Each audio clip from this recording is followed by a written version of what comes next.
दोस्तों, आज हम आपको जो कहानी सुनाने जा रहे हैं, ये कहानी डरावनी होने के साथ साथ एक क्राइम स्टोरी भी है, क्योंकि इसमें होने वाले कत्ल बहुत ही रहस्यमय तरीके से होते हैं। तो आगे की कहानी में क्या होता है, ये तो आपको कहानी सुनने के बाद ही पता चलेगा। इस कहानी के 2 पार्ट होने वाले हैं, तो अभी मैं पहला पार्ट लेकर आपकी खिदमत में हाजिर हुआ हूँ।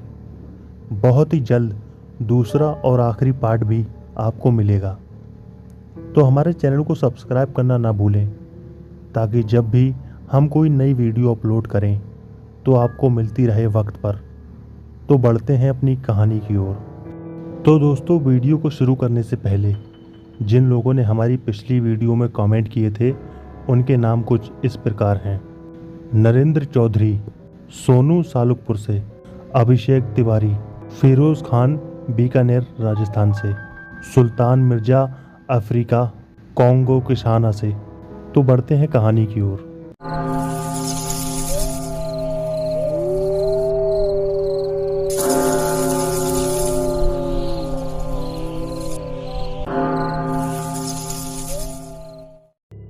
शहर के बीचों बीच स्थित कब्रिस्तान में सुबह सुबह भीड़ थी। साथ ही साथ पुलिस भी वहां मौजूद थी।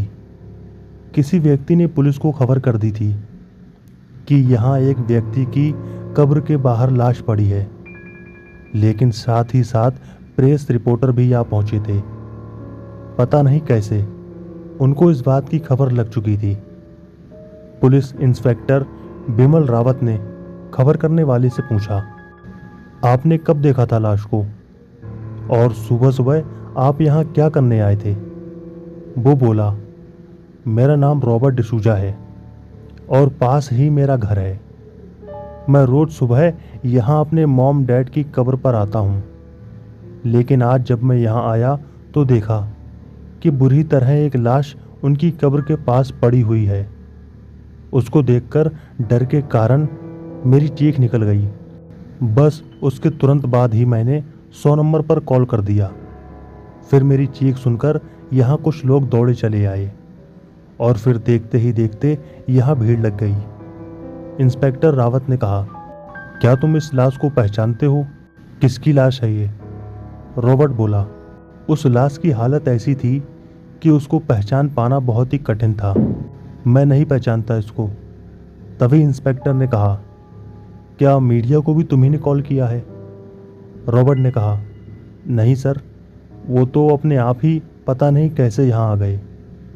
तभी क्राइम रिपोर्टर सुधा तिवारी बोल पड़ी, हमारे आने से कुछ तकलीफ है क्या आपको रावत साहब?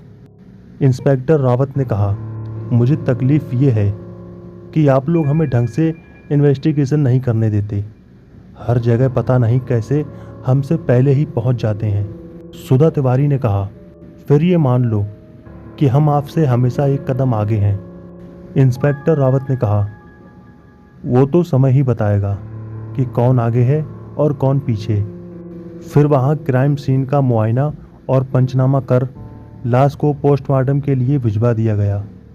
जहाँ लाश मिली थी उस इलाके की घेराबंदी भी कर दी ताकि कोई वहाँ ना आ सके। फिर सभी वहाँ से चले गए और रिपोर्टर सुधा तिवारी भी अपने न्यूज़ चैनल के ऑफिस में इस खबर के साथ चली गई।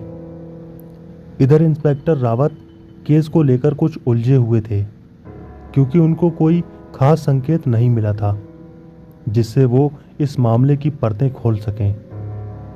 अभी इस मर्डर को हुए एक दिन भी नहीं बीता था कि उसी कब्रिस्तान में उसी अवस्था में एक और लाश पड़ी मिली। उसकी भी पहचान करना बहुत मुश्किल था। यहाँ भी रिपोर्टर सुधा तिवारी आ पहुंची थी। उसने फिर से इंस्पेक्टर रावत पर सवालों की बौछार कर दी। सुधा तिवारी ने कहा, दूसरा मर्डर भी हो गया है, लेकिन आपको कातिल का अभी भी कोई सुराग नहीं लगा। लगता है शहर में ऐसे ही खून होते रहेंगे और खूनी खुला घूमता रहेगा। आप अभी तक हाथ पर हाथ धरे बैठे हैं। इस पर इंस्पेक्टर रावत गुस्से में बोला, आप ज़रा कम बोलिए, हम अपनी जांच पड़ताल कर रहे हैं। अभी पहली लाश की डीएनए रिपोर्ट कल आएगी, उसके बाद आगे की कार्रवाई की जाएगी। फिर उस लाश की भी सभी कानूनी कार्रवाई कर पोस्टमार्टम के लिए भिजवा दिया गया, लेकिन यहाँ भी उनके हाथ कोई सबूत नहीं लगा। अगले दिन पहली लाश की पोस्टमार्टम रिपोर्ट आई, जिसमें उनको पता चला कि जिसकी भी ये लाश थी उसको बेहोशी की दवा दी गई थी। उस पर मौजूद जख्मों की जांच में ये भी पता चला कि उन पर जो जख्म थे वो सभी या तो नाखून के थे या दांतों के निशान थे, और उन नाखून और दांतों की लंबाई भी काफ़ी अधिक थी, जैसे किसी बड़े जानवर के होते हैं। वो कोई 40 से 50 वर्ष के बीच की उम्र का पुरुष था।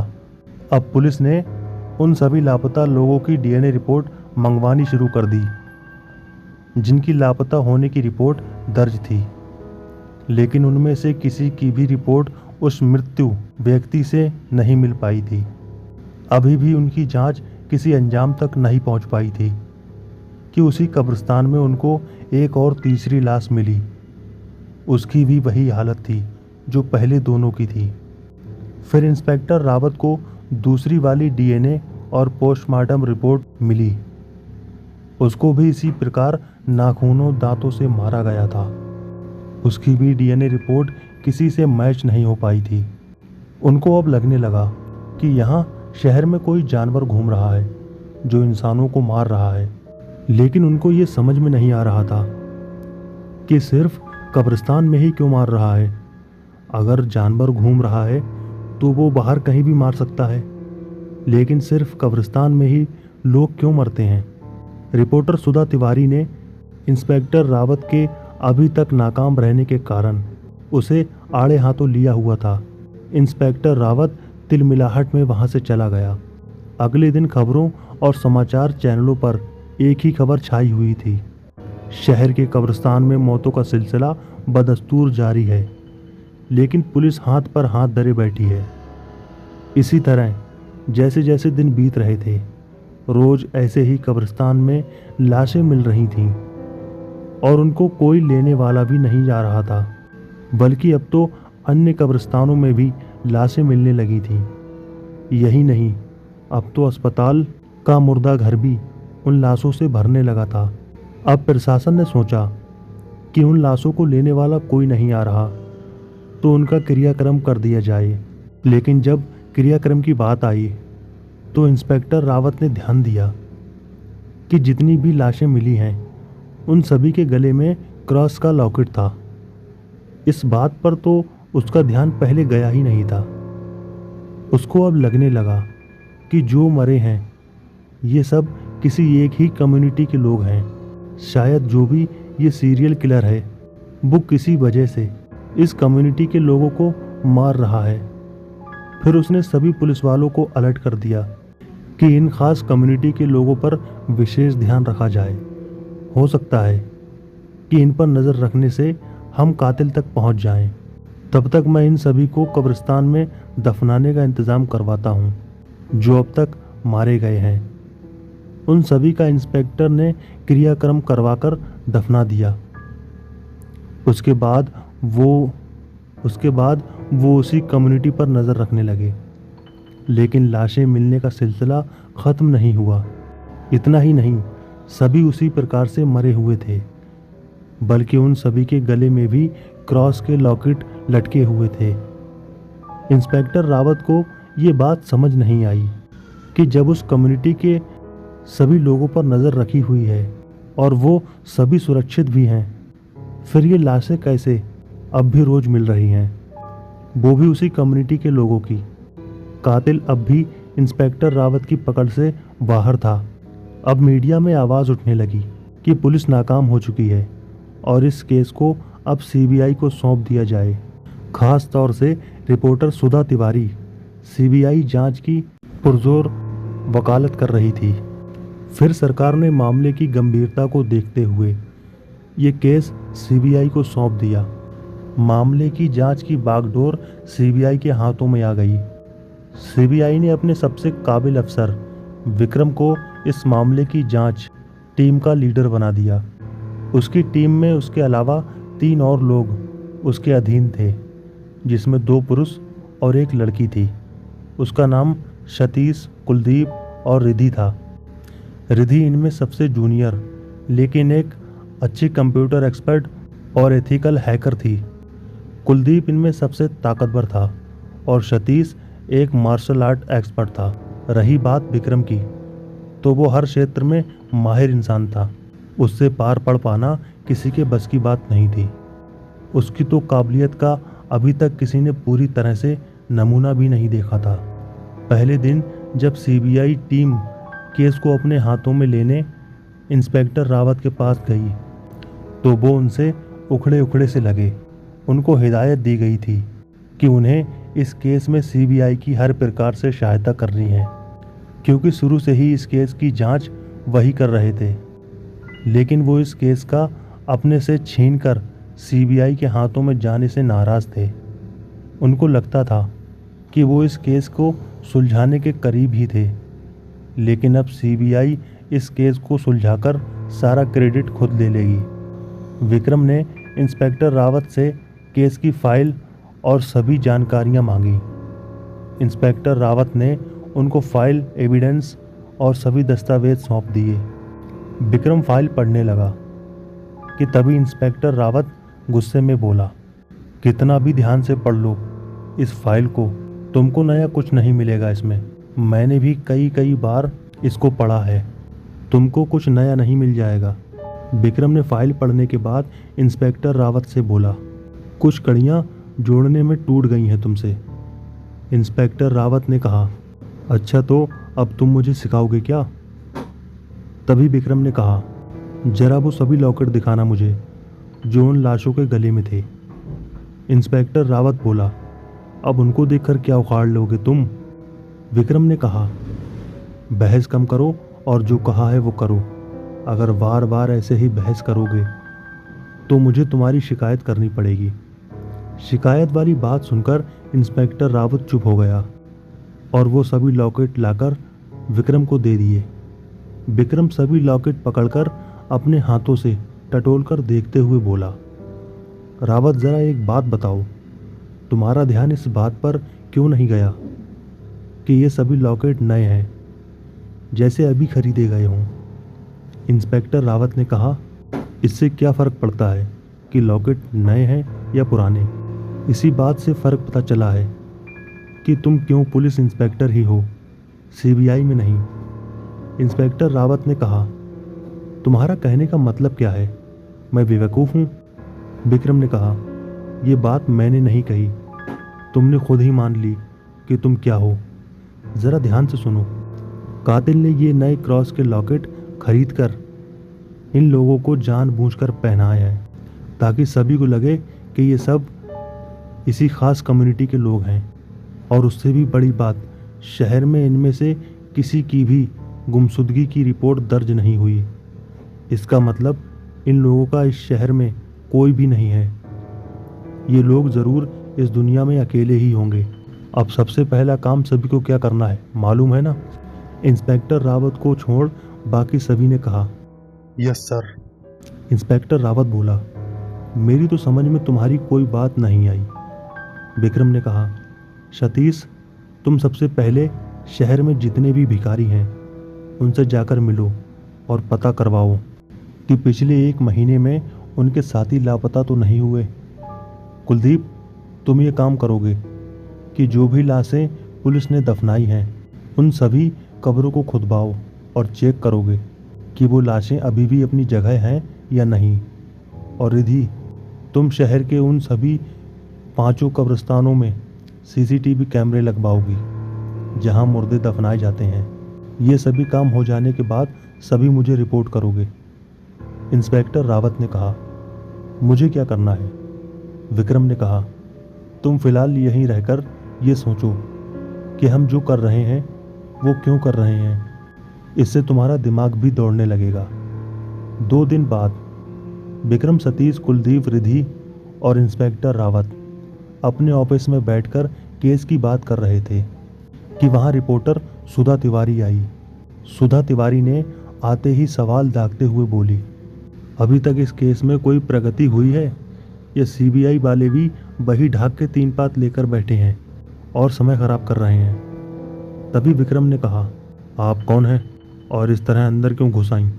इंस्पेक्टर रावत ने कहा, सर ये क्राइम रिपोर्टर मिस सुधा तिवारी हैं। अक्सर यहाँ केस की प्रगति से संबंधित जानकारी लेने आती रहती हैं। विक्रम बोला, पहले आती होंगी, लेकिन अब ये सब नहीं चलेगा। इस तरह जानकारी बाहर जाने से अपराधी सतर्क हो जाता है।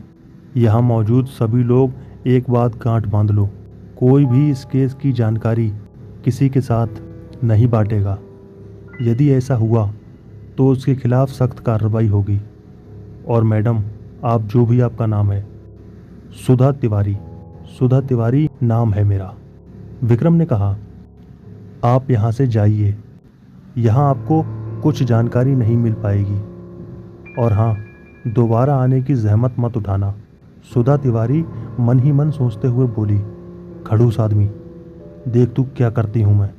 मेरा नाम भी सुधा तिवारी है, इतनी आसानी से पीछा नहीं छोड़ूंगी। फिर जैसे ही वो पलटी, वहाँ पड़ी टेबल से टकराकर गिरने से बाल बाल बची। फिर गुस्से में हड़बड़ाई हुई बोली, टेबल भी बीच में जानबूझकर रखी है ताकि मैं गिरकर चोटील हो जाऊं।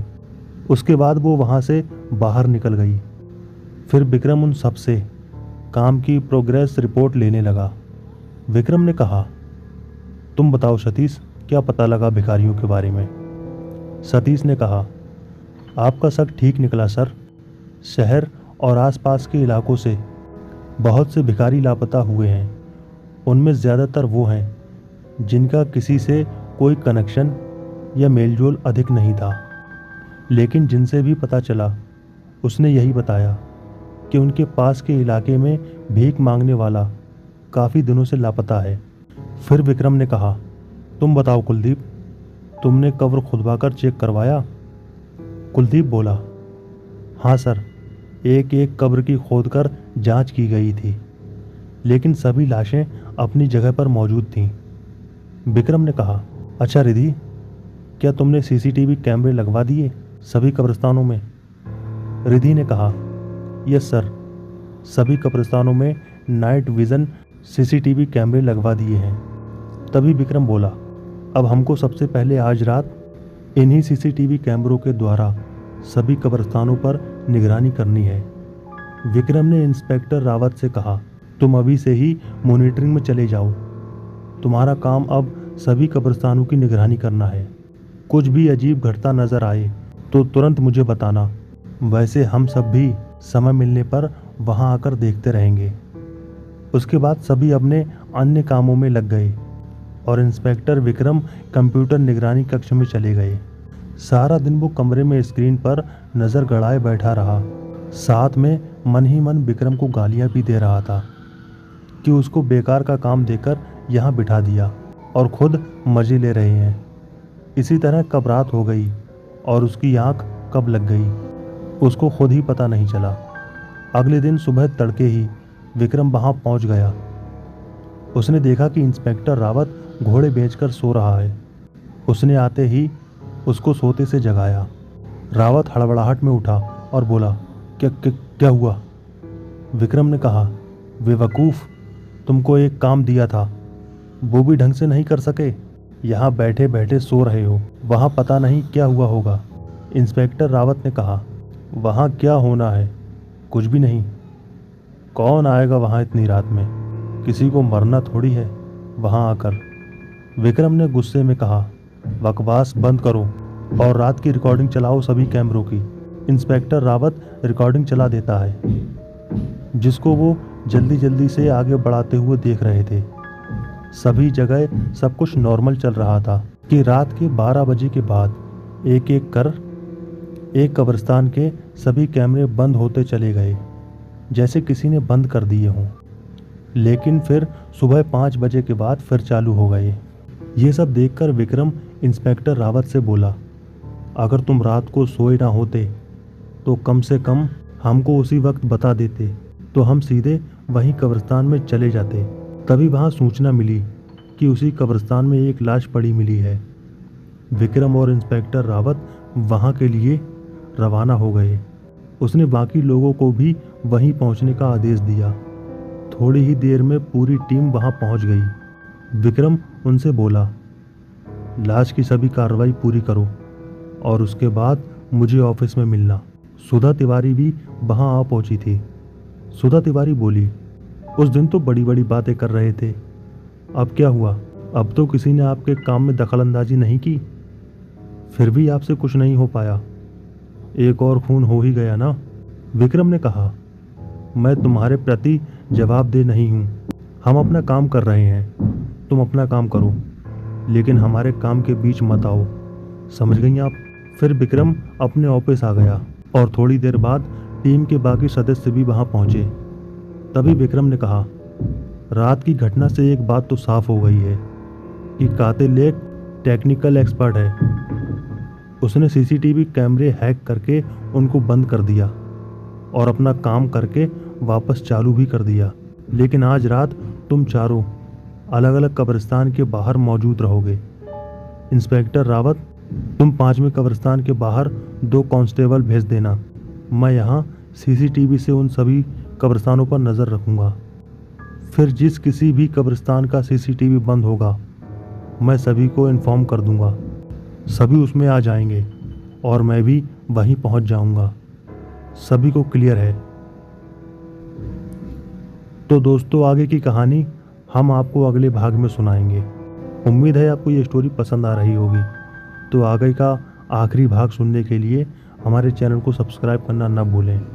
तो मिलते हैं आपसे अगले वीडियो में। तब तक के लिए धन्यवाद।